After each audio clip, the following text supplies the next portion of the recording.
What if you've had pain for 3 months, 6 months, right? What if you've had pain for a while?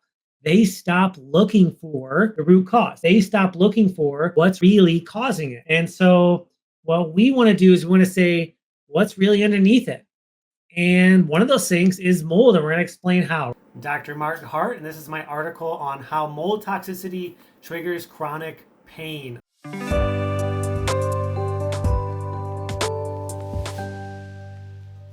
If you have acute pain, as in you are suddenly hurting right now, then everyone will be looking for the cause of that pain. The obvious questions are, is there a broken bone, an infection, some sort of injury? They're looking for the root cause. But if your pain is chronic, root cause medicine goes out the window.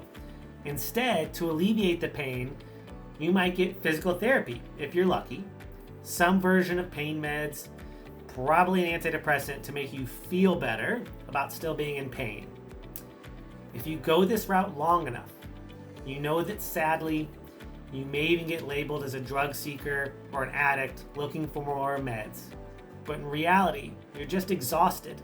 You're desperate because all you want is relief from that pain. So let's talk a little more about this. The brain-pain connection. To understand chronic pain, you need to understand the nervous system. Many people do not realize that your brain is what generates pain. Without the brain, there is no pain. But even more importantly, you need to understand that there's a root cause at play here. Something is triggering that pain signal, and we need to uncover that trigger. Mold illness is one of those chronic pain triggers. Mold illness is when your body's been exposed to inflammatory and toxic molds that create a predictable cascade of issues within your body. Today, I want to focus on how mold toxicity triggers chronic pain. Some of the chronic pain syndromes we have been associated with mold illness are as follows. We're going to list a few of the ones that we find that can be there. Fibromyalgia, migraines, tension headaches, sinus headaches, chronic joint pain, sciatica, neck, back, or spinal pain, right? As a chiropractor, that's a common one. Floating pains that move, nerve pain, complex regional pain syndrome. So the way that mold toxicity can trigger this pain we're going to talk about. When you inhale mold spores and mold toxins, mycotoxins, they can lead to allergies, fungal overgrowth, and toxicity, triggering high levels of inflammation throughout the body. All of these issues can lead to pain in one way or another. So here's a list of ways that mold illness can create chronic pain in the body. It can cause decreased endorphins. Endorphins make us feel good and reduce pain. That's how opiate medications, painkillers work. Mycotoxins negatively affect our hypothalamus and pituitary gland, reducing the amount of endorphins that we produce in the brain naturally.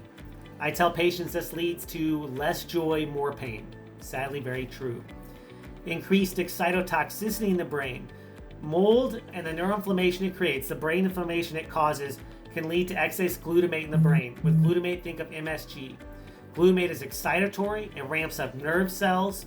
Too much glutamate can cause increased pain sensitivity, headaches, anxiety, panic attacks, muscle twitches, and even seizures. Hormone dysfunction is another way that mold toxins can impair the brain because of all the hormones that are generated or signaled by the brain. But especially the ones we want to focus on are adrenal gland hormones, progesterone, and testosterone.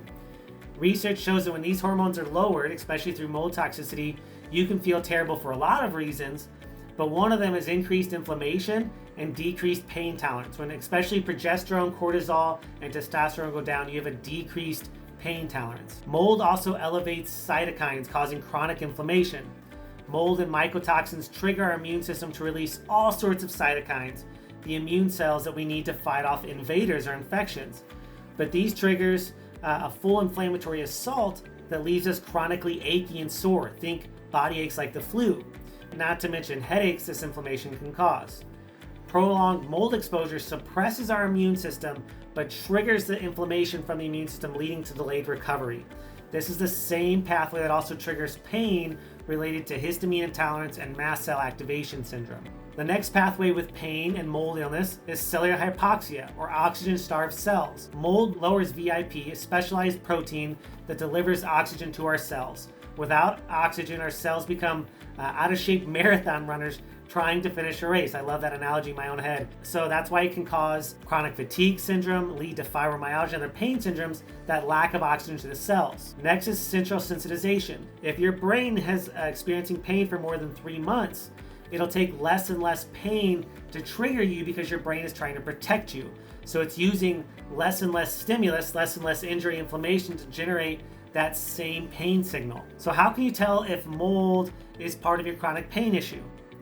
So here's how we help patients deduce if mold is a contributing factor. Test, test, test. We recommend using EC3 mold screening test plates, like these guys, to test the air. You can tap test your clothes, tap test your furniture, carpets, rug, even test what's in your sinuses and nose. You can use urine mycotoxin testing to determine if there's mycotoxins in your body. When that's there, if we see that, we want to treat the source. We want to remove mold and water damage materials from your home, following safe protocols, of course. We can fog regularly using the mold solution from EC3 and EC3 purification candles. Wash your clothes in antifungal or mold reducing detergents like EC3 laundry additive.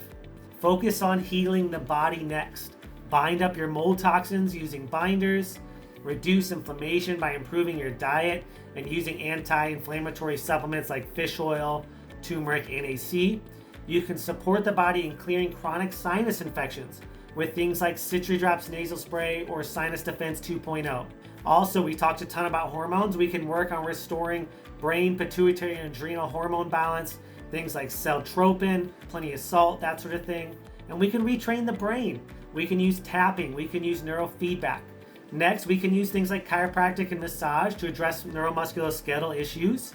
Hyperbaric chamber, low-level laser to reduce inflammation is another biggie we do with a lot of our patients. Patients do great with gentle chiropractic treatments, kinesiology, like we said, massage to reduce pain, improve function. For us in our clinic, chronic pain is a big part of many of our cases.